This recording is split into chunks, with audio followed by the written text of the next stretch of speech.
Shadowgraphy. The lights are off and the spotlight is on. That's just the right setting for this next trick.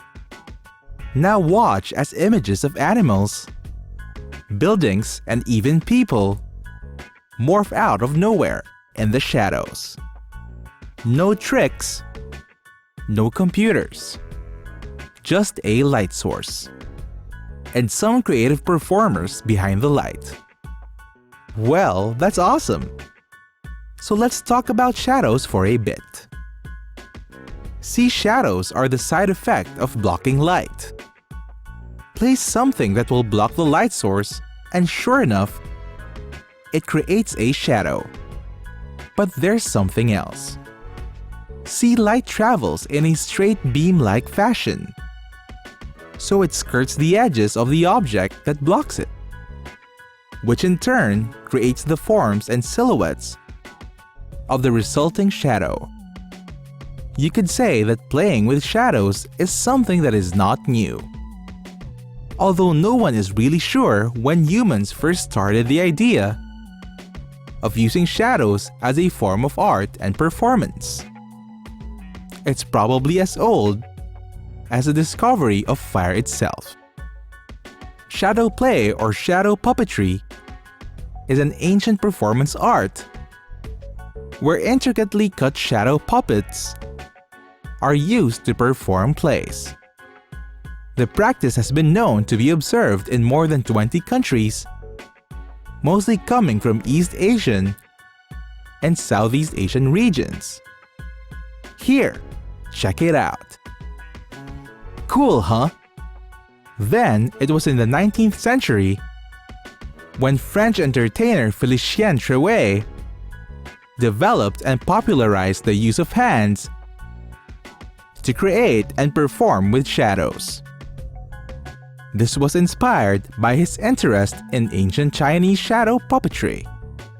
Trevet himself performed as a magician for his act, and this is where he introduced hand gesture shadows to portray animals. He is credited to have developed the cat, elephant, and bird shadow forms. He is also known for making hand silhouettes of famous people. The performance with shadows came to be known as Shadowgraphy or ombromany, and many performers and magicians began incorporating it in their acts through the next century. Now you know the concepts and history behind Shadowgraphy. Let's try it out for ourselves, shall we? First, you will be needing a light source. A good bright light, such as a flashlight or LED light will do. Of course, you will need a canvas of sorts. So a clean, flat, white uncluttered wall is your best bet.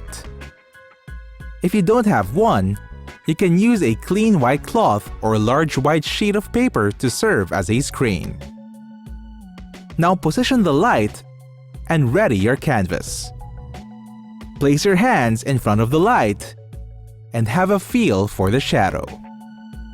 Remember, the closer you are to the light, the bigger the shadows will be. And the closer you are to the screen, the sharper the shadows will appear. Keep that in mind for practical and creative applications in performing shadowgraphy. Now let's try a few. Let's start with something easy. Open your hands and put your thumbs together. Yeah, it's a bird. Okay, now spread your fingers. Now it's a spider. Here, try this. Put one hand like so and wrap it around. And move your other hand like so. Bark bark, it's a dog. Now let's take a look at some more complex forms. See if you can figure them out. Some performers even include story elements and musical scoring, truly taking the performance to the next level.